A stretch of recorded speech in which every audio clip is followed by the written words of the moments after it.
এই সবাই একটু সাইডে যান, সাইডে যান, সাইডে যান, একটু সাইডে যান, সাইডে যান।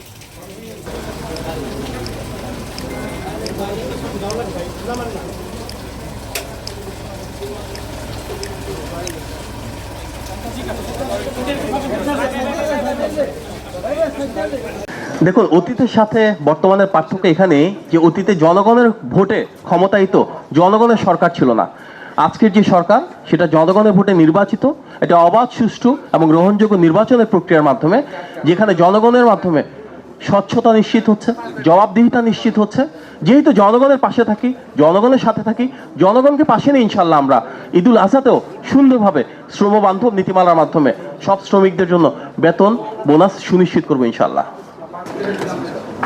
আমাদের বৃহত্তর পরিসরে পরিকল্পনা বাংলাদেশে বিনিয়োগ বান্ধব একটা রাষ্ট্র ব্যবস্থা গড়ে তোলা, যেখানে আমাদের নতুন একটা কোম্পানি রেজিস্ট্রেশন করার জন্য দুর্নীতি হবে না, অনেকগুলো ট্রেড লাইসেন্সের প্রয়োজন হবে না, লাইসেন্সের প্রয়োজন হবে না। আমরা স্ট্রিমলাইন একটা প্রসেসের মাধ্যমে ওয়ান স্টপ সলিউশন নিশ্চিত করতে চাই। বাংলাদেশে যত বিদেশি বিনিয়োগ আসবে সেক্ষেত্রে অবশ্যই একটা মূল ভিত্তি হবে কর্মসংস্থান আমরা কিভাবে তৈরি করব।